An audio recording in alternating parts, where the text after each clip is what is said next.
estamos en comunicación con España. Mañana en Europa, no solamente en España, va a haber una movilización de los trabajadores y de la gente de a pie de la eurozona, de varios países de la eurozona, protestando contra el modelo neoliberal. Le vamos a agradecer desde Mendoza, la Radio Pública, a Juan Carlos Monedero, licenciado Juan Carlos Monedero, que se haya prestado este diálogo. Miguel Di Santi, Santiago Jiménez y Julio Rudman, un abrazo grande desde Mendoza. Juan Carlos, gracias. Igualmente, otro para ustedes desde Madrid. Bueno, uno cuando ve noticias y ese tipo de preparativos que se viene haciendo desde hace tiempo, lo que se llama el 14N, también ha llegado lo alfanumérico a las rebeliones sociales, se pregunta hasta cuándo soportará el ciudadano europeo ajuste sobre ajuste, rescate sobre rescate.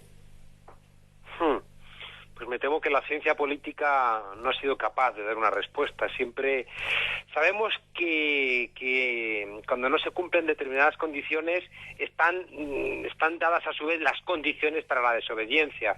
Pero lo que no se sabe es cuál es la gota que desborda el vaso, ¿no? Eso nunca se sabe. Lo que sí que tenemos son elementos claros para decir que los 4 asuntos que garantizan la obediencia en una sociedad se han dinamitado. La coacción está alcanzando niveles intolerables por parte de la ciudadanía, que ve cómo protestas que ayer eran democráticas y que son constitucionales hoy son consideradas como un delito, y eso enerva. Al mismo tiempo, la inclusión, que suele ser un elemento básico de la obediencia, pues está desapareciendo, puesto que en España el 25% de gente en desempleo y 1 de cada 2 jóvenes está en desempleo, gente que no tiene acceso a medicinas, gente que no tiene acceso a una vivienda, 500 desahucios diarios, 500 personas que pierden la vivienda todos los días. Después, la legitimidad del gobierno pues también está bastante en cuestión, porque unos políticos que salen del gobierno y entran en la gran empresa a la cual han favorecido desde el gobierno, pues tampoco parece que sea el ejemplo más preclaro, ¿no?, de comportamiento digno. Y por último queda la rutina. Y fíjense ustedes, en España la rutina se rompió con el 15M y el movimiento de los indignados. Por tanto, como politólogo les puedo decir que están dadas todas las circunstancias para que tanto en España como en Europa como en Portugal esto reviente, ¿no? ¿Cuándo va a ser? Pues no lo sabemos. Lo que sí que podemos decir es que la gente ya está movilizada para que en el caso de que se rompa, pues a la gente le encuentre esta ruptura, bueno, pues de alguna manera preparada para canalizar la propia protesta social hacia lugares pues que no sean como en los años 30 terroríficos para Europa y para todo el mundo. Juan Carlos, Santiago lo saluda, buenas tardes. Hola, Lamento ser reiterativo, cada vez que lo entrevistamos y que usted amablemente nos atiende, le hago la misma pregunta. El tema de los separatismos, en este caso las noticias que leemos en la zona de Cataluña, que hay, un auge del espíritu de separación y de constituir una república, eso por lo menos lo que uno entiende sin estar en el medio del litigio, tiene que ver con esta crisis. ¿Es una salida? ¿Se va a concretar? ¿Qué sucede con Cataluña en este momento? Uy, cuántas preguntas y complicadas. Lo que está claro es que en momentos de frustración la alternativa nacional, es decir, refugiarse en los elementos identitarios es lo más sencillo.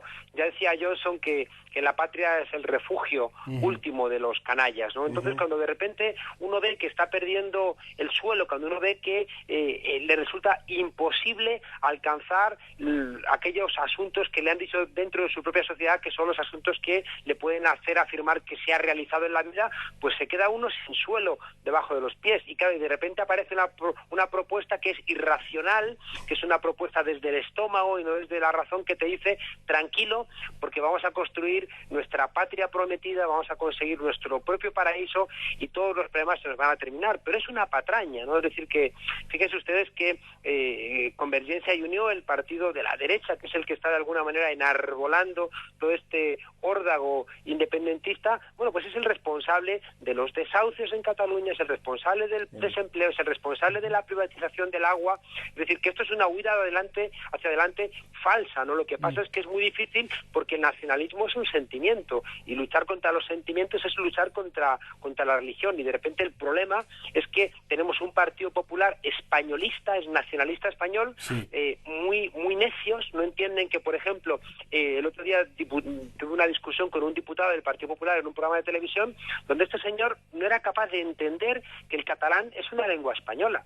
Entonces, claro, si una parte importante de este país no entienda al catalán como una lengua española, el catalán va a decir, pues si no me entiendes, pues me voy hacia otro lado. Entonces se juntan, ya digo, dos trenes irracionales, ¿no? El nacionalismo catalán con el nacionalismo español, y yo creo que en medio queda mucha gente sensata que entiende que romper, ¿no?, este acuerdo administrativo y político y social en el que llevamos varios siglos, que llamamos España, pues sería malo para todos, ¿no? Y que de alguna manera estamos siendo rehenes de unos políticos que están encontrando un nicho electoral en un momento de crisis, donde en vez de tener que dar cuentas de su mala gestión económica o de su conciliábulo con el modelo neoliberal, prefieren decir, os vamos a salvar con ese cartel que ha hecho el candidato Mas como si fuera un mesías, os vamos a salvar, ya digo, en esa tierra prometida que es Cataluña. Es todo es una patraña en un momento terrible donde lo que necesitaríamos es la cabeza fría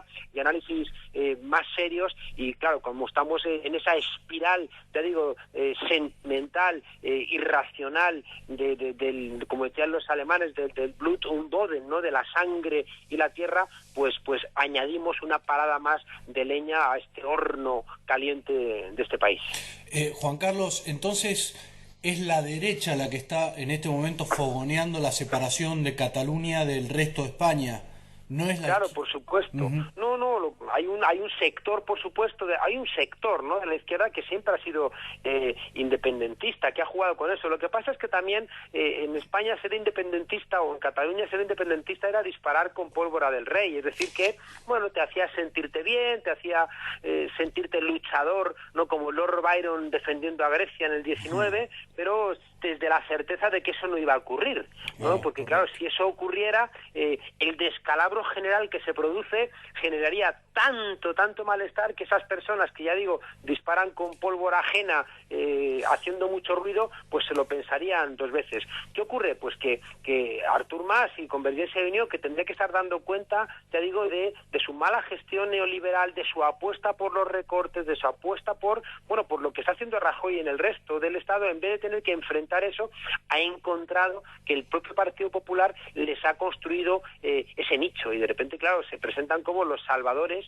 de Cataluña, enfrentándose a España. Por cierto, fíjense ustedes que si algo caracterizara a Europa, en su definición, es la solidaridad entre los diferentes pueblos, ¿no? Si uno mira lo que ha sido la construcción, ¿no?, pues desde el 56 o desde antes, ¿no?, en la Unión Europea, lo que fue la Comunidad Económica Europea, y antes las propuestas de una Europa federal, era la solidaridad. Y resulta que estos señores lo que pretenden es, en un momento donde estamos discutiendo como problema la falta de solidaridad de las partes ricas de las partes pobres, estos señores dicen que quieren separarse del resto de la España pobre para construir ellos su propia identidad, y quieren que Europa los reconozca, ¿no?, cuando van en la dirección contraria de lo que es Europa. Ya les digo, es una parte más de este esperpento, ¿no?, en el que parece que España está sumida en los últimos años. Para entender la coyuntura, Artur Mas está a la derecha del Partido Popular.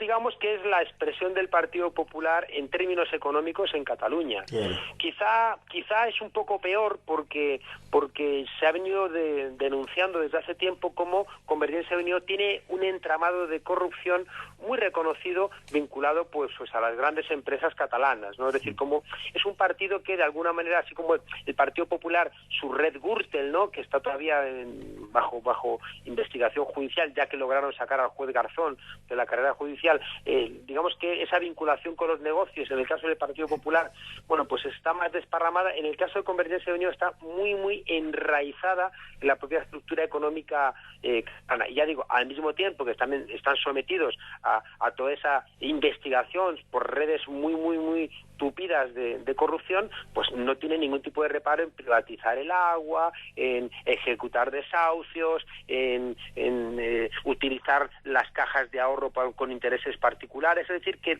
comparten de alguna manera este sálvese quien pueda, que de alguna manera es el modelo neoliberal en crisis. Pero claro, ellos lo enmascaran con que van a salvar Cataluña. Y van a ver ustedes, pues bueno, ya han empezado por parte del Partido Popular, que ellos van a salvar España. Entonces, unos van a salvar a España, otros van a salvar a Cataluña, y los dos al mismo tiempo que la salvan están hundiendo a las mayorías que van a salir mañana a la calle a protestar diciendo no nos salvéis y intentad gobernar de una manera un poco más decente.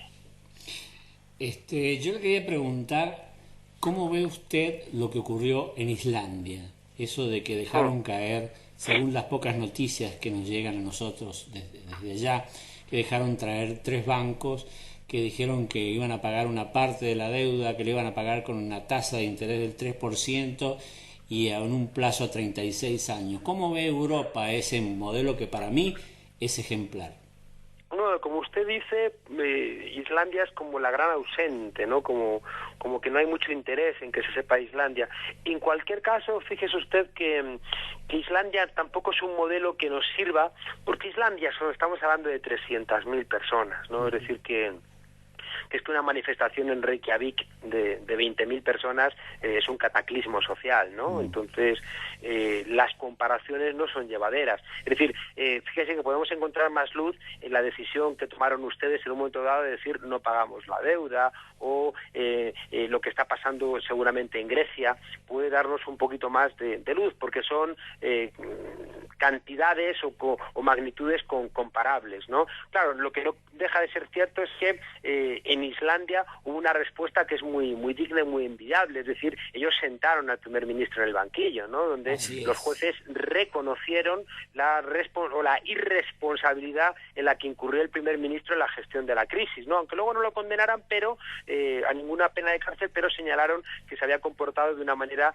criminal, ¿no? De la misma manera, claro, se consultó a la gente si entendían que había que pagarse la deuda, y se abrió un debate que ustedes lo tuvieron y que aquí ya lo tenemos también en Europa, acerca de qué porcentaje de la deuda es legítima, ¿no? Es decir, que aquí resulta que solamente tienen que cumplir la parte de la deuda los acreedores, en cambio esa gente que fue irresponsable, es decir, el ejemplo que se pone aquí es que vale, de acuerdo, yo me drogo y soy un yonki, pero el que me ha vendido la droga, el que me ha regalado la primera dosis y el que me la ha estado de alguna manera llevando a casa, alguna responsabilidad también tendrá, ¿no? Claro. Entonces, uno de los problemas es que la solución que se está dando a la crisis es desahuciar a los acreedores, endeudarles porque se les valora menos la casa, y encima dar dinero público para salvar a los bancos, ¿no? Y eso, claro, va generando pues un enfado creciente que, insisto, no sabemos por dónde va a salir, pero que tiene a la gente muy enfadada. Y fíjense ustedes que esto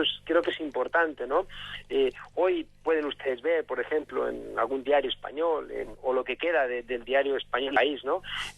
Pueden ver fotos de Aurora Dorada, de Amanecer Dorado, esta formación fascista, repartiendo comida contra entrega del DNI que demuestran que son griegos, porque solamente entregan comida a la gente pobre griega, ¿no? Bueno, pues aquí en España hemos tenido la fortuna de tener el movimiento 15M y el movimiento de los indignados, que creo que supuso una alerta solidaria, generosa, abierta, esperanzada, de crítica a todo este modelo, pero sin esa salida nacionalista, xenófoba que estamos viendo en Grecia, ¿no?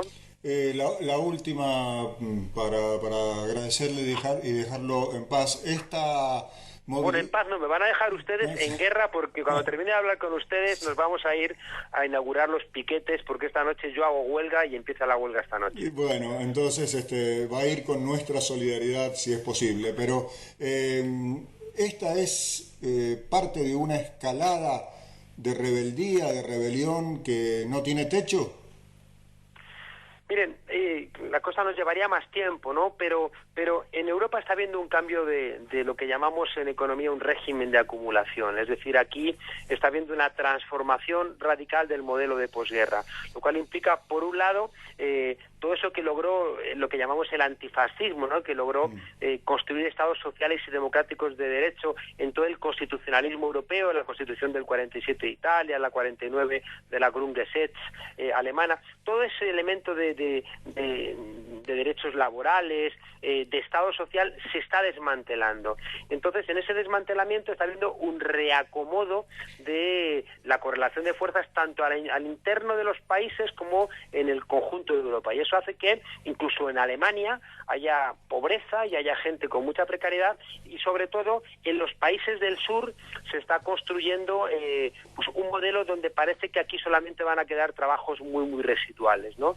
¿Qué ocurre? Pues que esa correlación de fuerzas nueva pues va a encontrar muchas resistencias, ¿no? Y al final esto es un pulso. Quien lo gane, ya digo, está abierto, ¿no? No, en ese sentido yo nunca soy un optimista sin más, ¿no? Va a depender de la correlación de fuerzas.